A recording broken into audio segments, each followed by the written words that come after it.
For the last time I rose to get firewood. "When this is burnt up," I said firmly, "I shall turn in," and my companion watched me lazily as I moved off into the surrounding shadows.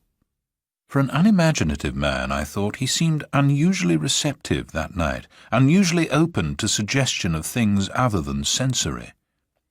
He, too, was touched by the beauty and loneliness of the place.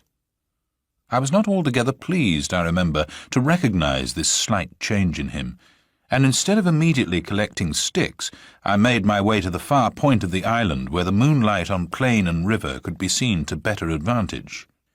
The desire to be alone had come suddenly upon me. My former dread returned in force. There was a vague feeling in me I wished to face and probe to the bottom. When I reached the point of sand jutting out among the waves, the spell of the place descended upon me with a positive shock.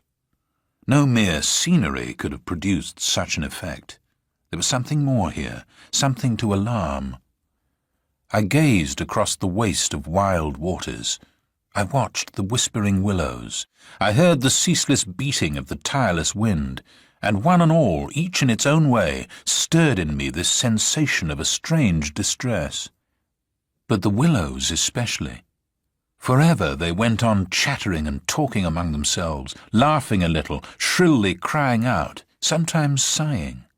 But what it was they made so much to do about belonged to the secret life of the great plain they inhabited, and it was utterly alien to the world I knew, or to that of the wild yet kindly elements.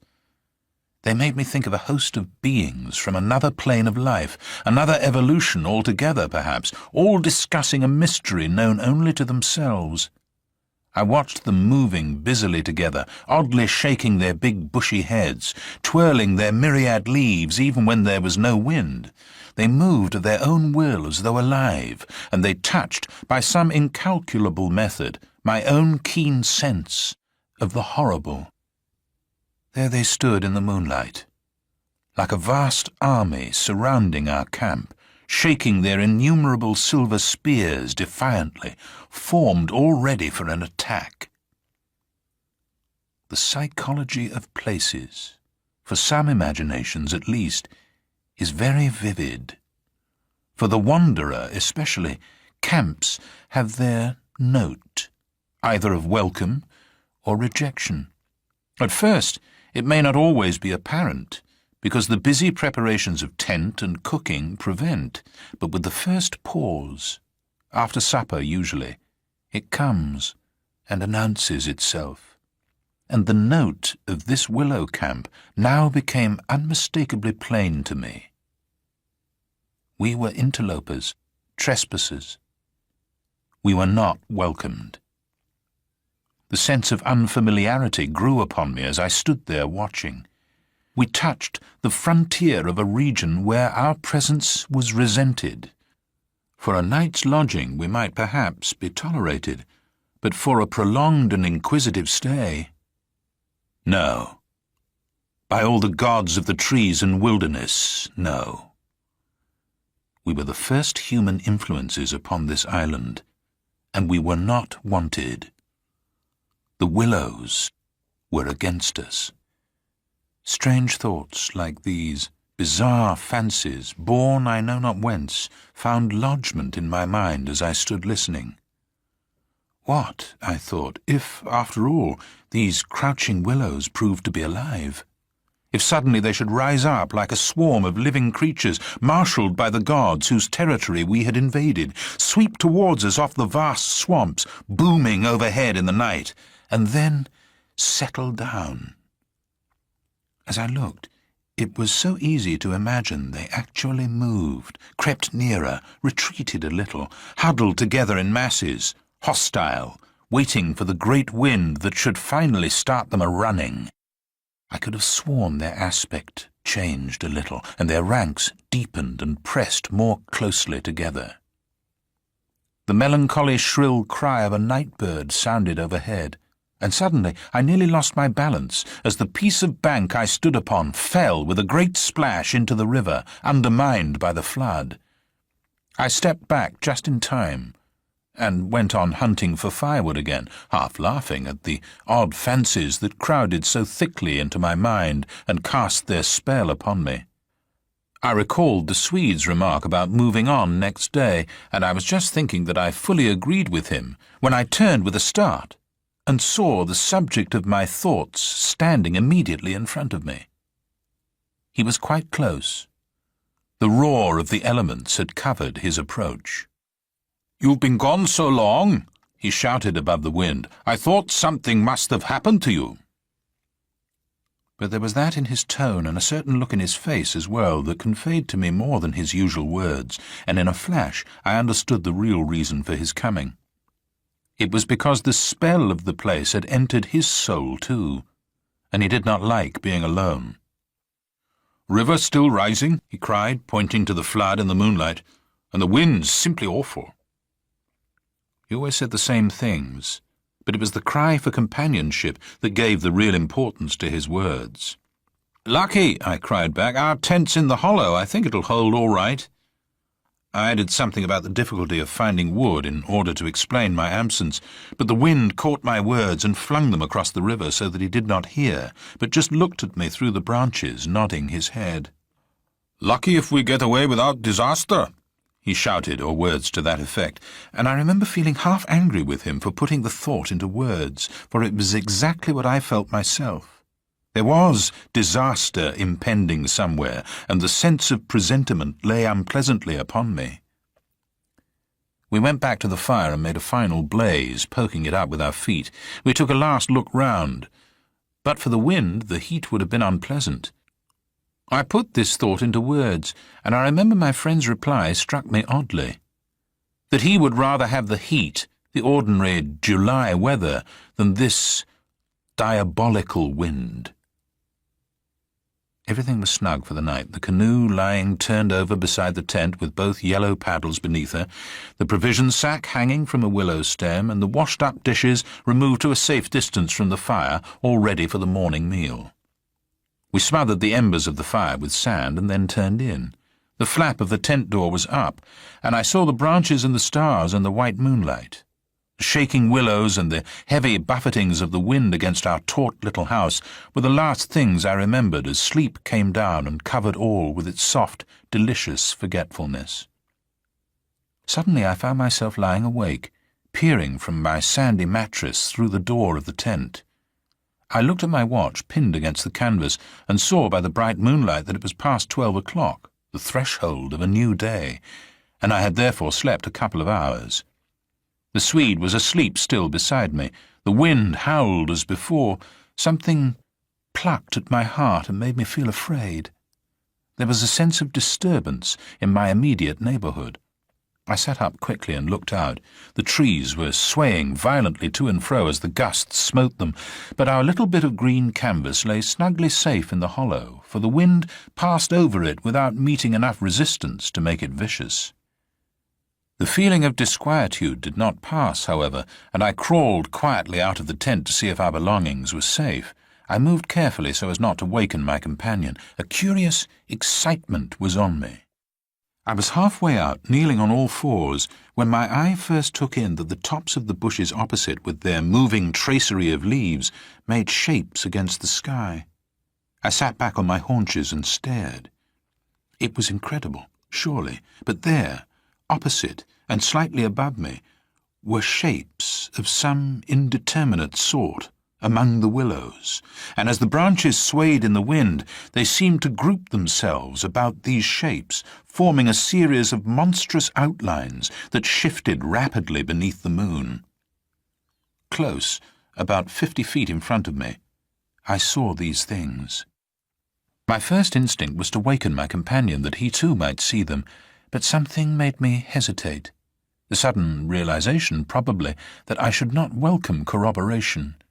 And meanwhile, I crouched there, staring in amazement, with smarting eyes.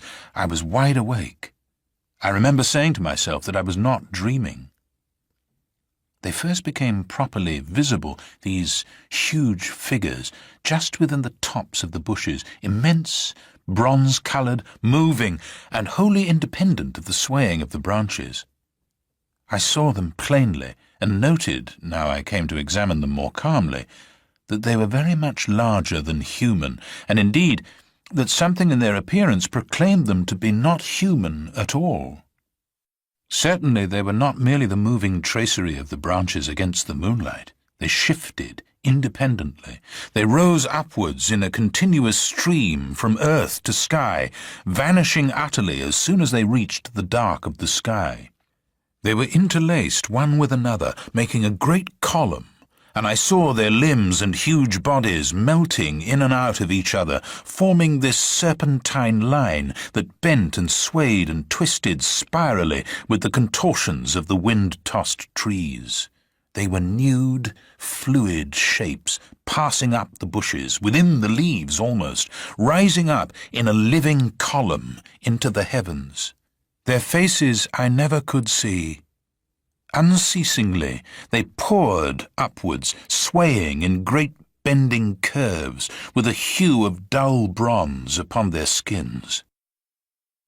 I stared, trying to force every atom of vision from my eyes. For a long time I thought they must every moment disappear and resolve themselves into the movements of the branches and prove to be an optical illusion.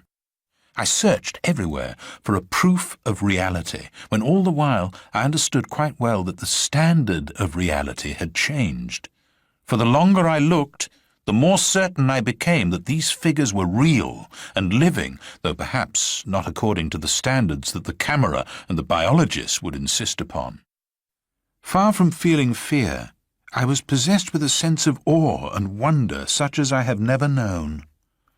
I seemed to be gazing at the personified elemental forces of this haunted and primeval region. Our intrusion had stirred the powers of the place into activity. It was we who were the cause of the disturbance, and my brain filled to bursting with stories and legends of the spirits and deities of places that have been acknowledged and worshipped by men in all ages of the world's history.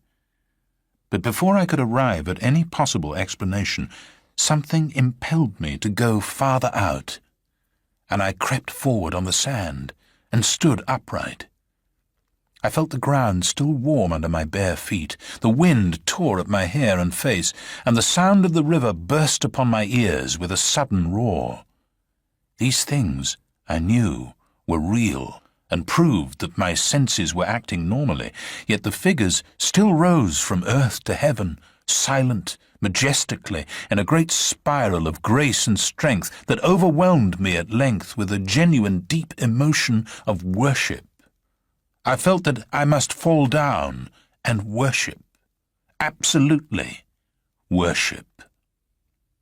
Perhaps in another minute I might have done so when a gust of wind swept against me with such force that it blew me sideways and I nearly stumbled and fell. It seemed to shake the dream violently out of me. At least it gave me another point of view, somehow. The figures still remained, still ascended into heaven from the heart of the night, but my reason at last began to assert itself. It must be a subjective experience, I argued, none the less real for that, but still subjective. The moonlight and the branches combined to work out these pictures upon the mirror of my imagination, and for some reason I projected them outwards and made them appear objective. I knew this must be the case, of course. I took courage and began to move forward across the open patches of sand. By Jove, though, was it all hallucination? Was it merely subjective? Did not my reason argue in the old futile way from the little standard of the known? I only know that great column of figures ascended darkly into the sky for what seemed a very long period of time, and with a very complete measure of reality, as most men are accustomed to gauge reality. Then suddenly they were gone. And once they were gone, and the immediate wonder of their great presence had passed, fear came down upon me with a cold rush. The esoteric meaning of this lonely and haunted region suddenly flamed up within me, and I began to tremble dreadfully. I took a quick look round, a look of horror that came near to panic, calculating vainly ways of escape, and then, realizing how helpless I was to achieve anything really effective, I crept back silently into the tent, and lay down again upon my sandy mattress, first lowering the door curtain to shut out the sight of the willows in the moonlight, and then burying my head as deeply as possible beneath the blankets to deaden the sound of the terrifying wind. As though further to convince me that I had not been dreaming, I remember that it was a long time before I fell again into a troubled and restless sleep, and even then only the upper crust of me slept, and underneath there was something that never quite lost consciousness, but lay alert and on the watch. But this second time I jumped up with a genuine start of terror. It was neither the wind nor the river that woke me, but the slow approach of something that caused the sleeping portion of me to grow smaller and smaller, till at last it vanished altogether, and I found myself sitting bolt upright, listening. Outside, there was a sound of multitudinous little patterings. They had been coming, I was aware, for a long time, and in my sleep they had first become audible. I sat there, nervously wide awake, as though I had not slept at all. It seemed to me that my breathing came with difficulty, and that there was a great weight upon the surface of my body. In spite of the hot night, I felt clammy with cold and shivered. Something, surely, was pressing steadily against the sides of the tent and weighing down upon it from above. Was it the body of the wind? Was this the pattering rain, the dripping of the leaves? The spray blown from the river by the wind and gathering in big drops? I thought quickly of a dozen things. Then suddenly the explanation leapt into my mind. A bough from the poplar, the only large tree on the island, had fallen with the wind. Still half caught by the other branches, it would fall with the next gust and crush us, and meanwhile its leaves brushed and tapped upon the tight canvas surface of the tent. I raised a loose flap and rushed out, calling to the Swede to follow. But when I got out and stood upright, I saw that the tent was free. There was no hanging bough. There was no rain or spray. Nothing approached. A cold grey light filtered down through the bushes and lay on the faintly gleaming sand. Stars still crowded the skies directly overhead, and the wind howled magnificently, but the fire no longer gave out any glow, and I saw the east reddening in streaks through the trees. Several hours must have passed since I stood there before, watching the ascending figures, and the memory of it now came back to me horribly, like an evil dream. Oh, how tired it made me feel, that ceaseless, raging wind. Yet, though the deep lassitude of a sleepless night was on me, my nerves were tingling with the activity of an equally tireless apprehension, and all idea of repose was out of the question. The river, I saw, had risen further. Its thunder filled the air, and a fine spray made itself felt through my thin sleeping shirt. Yet nowhere did I discover the slightest evidence of anything to cause alarm. This deep, prolonged disturbance in my heart remained wholly unaccounted for. My companion had not stirred when I called him, and there was no need to waken him now. I looked about me carefully, noting everything: the turned-over canoe, the yellow paddles, 2 of them, I'm certain, the provision sack and the extra lantern hanging together from the tree, and crowding everywhere about me, enveloping all, the willows, those endless, shaking willows. A bird uttered its morning cry, and a string of duck passed with whirring flight overhead in the twilight. The sand whirled, dry and stinging, about my bare feet in the wind. I walked round the tent and then went out a little way into the bush so that I could see across the river to the farther landscape, and the same profound yet indefinable emotion of distress seized upon me again as I saw the interminable sea of bushes stretching to the horizon, looking ghostly and unreal in the wan light of dawn. I walked softly here and there, still puzzling over that odd sound of infinite pattering, and of that pressure upon the tent that had wakened me. It must have been the wind, I reflected, the wind bearing upon the loose, hot sand, driving the dry particles smartly against the taut canvas, the wind dropping heavily upon our fragile roof. Yet all the time, my nervousness and malaise increased appreciably. I crossed over to the farther shore and noticed how the coastline had altered in the night and what masses of sand the river had torn away. I dipped my hands and feet into the cool current and bathed my forehead. Already there was a glow of sunrise in the sky and the exquisite freshness of coming day. On my way back, I passed purposely beneath the very bushes where I had seen the column of figures rising into the air, and midway among the clumps, I suddenly found myself overtaken by a sense of vast terror. From the shadows, a large figure went swiftly by. Someone passed me, as sure as ever man did. It was a great staggering blow from the wind that helped me forward again, and once out in the more open space, the sense of terror diminished strangely.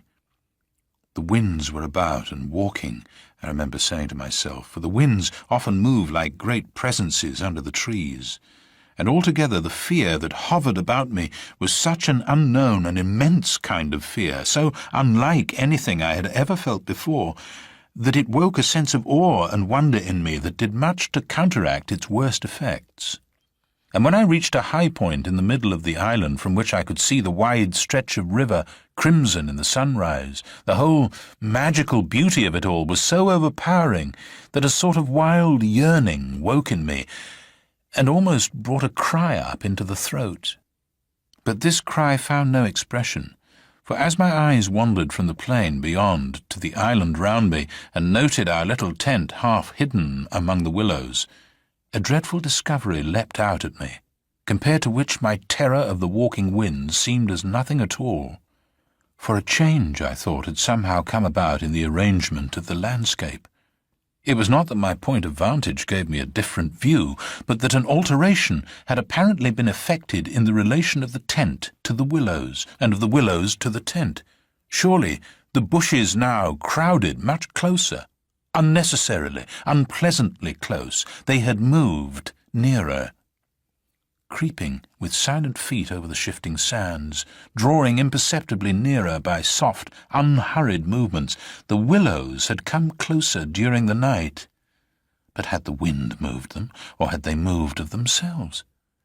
I recalled the sound of infinite small patterings and the pressure upon the tent and upon my own heart that caused me to wake in terror. I swayed for a moment in the wind like a tree, finding it hard to keep my upright position on the sandy hillock. There was a suggestion here of personal agency, of deliberate intention, of aggressive hostility, and it terrified me into a sort of rigidity. Then the reaction followed quickly. The idea was so bizarre, so absurd, that I felt inclined to laugh. But the laughter came no more readily than the cry, for the knowledge that my mind was so receptive to such dangerous imaginings brought the additional terror that it was through our minds, and not through our physical bodies, that the attack would come, and was coming. The wind buffeted me about, and very quickly, it seemed, the sun came up over the horizon, for it was after 4 o'clock, and I must have stood on that little pinnacle of sand longer than I knew, afraid to come down to close quarters with the willows. I returned quietly, creepily, to the tent, first taking another exhaustive look round, and, yes, I confess it, making a few measurements. I paced out on the warm sand the distances between the willows and the tent, making a note of the shortest distance particularly. I crawled stealthily into my blankets. My companion, to all appearances, still slept soundly, and I was glad that this was so. Provided my experiences were not corroborated, I could find strength somehow to deny them, perhaps. With the daylight, I could persuade myself that it was all a subjective hallucination, a fantasy of the night, a projection of the excited imagination. Nothing further came in to disturb me, and I fell asleep almost at once, utterly exhausted, yet still in dread of hearing again that weird sound of multitudinous pattering, or of feeling the pressure upon my heart that had made it difficult to breathe. The sun was high in the heavens when my companion woke me from a heavy sleep and announced that the porridge was cooked and there was just time to bathe. The grateful smell of frizzling bacon entered the tent door. "River still rising," he said, "and several islands out in midstream have disappeared altogether. Our own island's much smaller." "Any wood left?" I asked sleepily. "The wood and the island will finish tomorrow in a dead heat," he laughed, "but there's enough to last us till then." I plunged in from the point of the island, which had indeed altered a lot in size and shape during the night, and was swept down in a moment to the landing place opposite the tent. The water was icy, and the banks flew by like the country from an express train. Bathing under such conditions was an exhilarating operation, and the terror of the night seemed cleansed out of me by a process of evaporation in the brain. The sun was blazing hot, not a cloud showed itself anywhere. The wind, however, had not abated one little jot. Quite suddenly, then, the implied meaning of the Swede's words flashed across me, showing that he no longer wished to leave post-haste, and had changed his mind. Enough to last till tomorrow. He assumed we should stay on the island another night. It struck me as odd. The night before he was so positive the other way. How had the change come about? Great crumblings of the banks occurred at breakfast, with heavy splashings and clouds of spray which the wind brought into our frying pan, and my fellow traveller talked incessantly about the difficulty the Vienna pest steamers must have to find the channel in flood. But the state of his mind interested and impressed me far more than the state of the river or the difficulties of the steamers. He had changed somehow since the evening before. His manner was different, a trifle excited, a trifle shy, with a sort of suspicion about his voice and gestures. I hardly know how to describe it now in cold blood, but at the time I remember being quite certain of one thing, that he had become frightened. He ate very little breakfast, and for once omitted to smoke his pipe. He had the map spread open beside him, and kept studying its markings.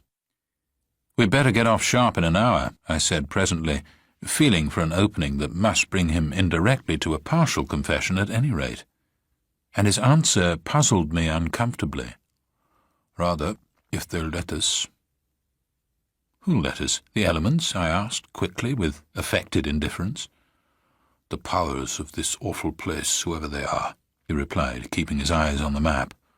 "The gods are here, if they are anywhere at all in the world."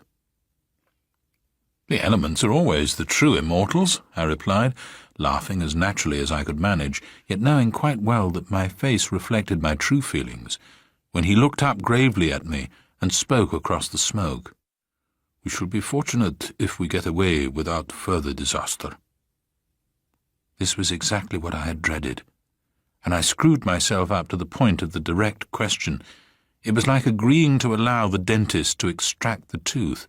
It had to come anyhow in the long run, and the rest was all pretense. "Further disaster? Why, what's happened?" "For one thing, the steering paddle's gone," he said quietly. "The steering paddle's gone?" I repeated, greatly excited, for this was our rudder, and the Danube in flood without a rudder was suicide. "But what—" "And there's a tear in the bottom of the canoe," he added, with a genuine little tremor in his voice. I continued staring at him, able only to repeat the words in his face somewhat foolishly. There, in the heat of the sun and on this burning sand, I was aware of a freezing atmosphere descending round us. I got up to follow him, for he merely nodded his head gravely and led the way towards the tent a few yards on the other side of the fireplace. The canoe still lay there as I had seen her in the night, ribs uppermost, the paddles, or rather the paddle, on the sand beside her. "There is only one," he said, stooping to pick it up, "and here's the rent in the baseboard."